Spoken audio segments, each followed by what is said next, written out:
কাজ হচ্ছে, paper block পড়ছে।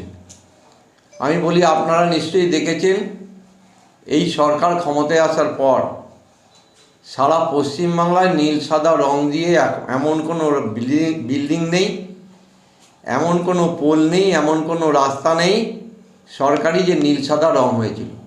সেই নীল সাদা রঙগুলো গেছিল কোথার থেকে? অভিষেক পেন্টস থেকে। কালীঘাটের মোড়ে যাবেন, দাঁড়িয়ে দেখবেন, বাদিকে ঢুকবেন, মোড় থেকে দেখবেন বড় করে লেখা আছে অভিষেক পেন্টস। ওইখান থেকে, ওই কোম্পানি থেকে রঙগুলো গেছে সারা পশ্চিমবাংলায়। নীল সাদা রং দেয়ালে দেয়ালে লেগেছে, আর পয়সা মুনাফাটা গেছে ওই ব্যানার্জি পরিবারের কাছে।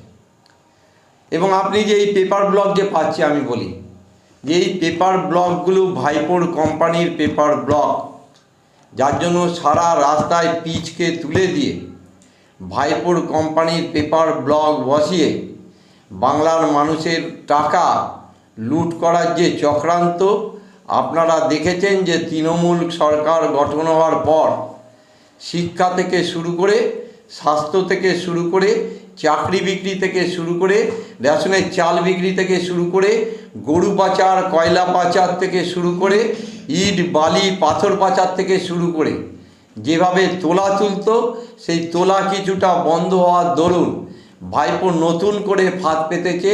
পেপার ব্লকের মধ্যে দিয়ে ভাইপো মুনাফা তুলে নিয়ে যাচ্ছে ওই ব্যানার্জি পরিবার।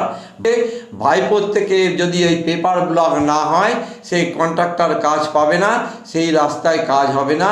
অন্য পেপার ব্লক দিয়ে, অন্য কোম্পানির পেপার ব্লক দিয়ে রাস্তায় কাজ হবে না। তা আজকে পশ্চিমবাংলার মানুষকে এই জায়গায় ফেলে দিয়েছে তৃণমূল কংগ্রেস।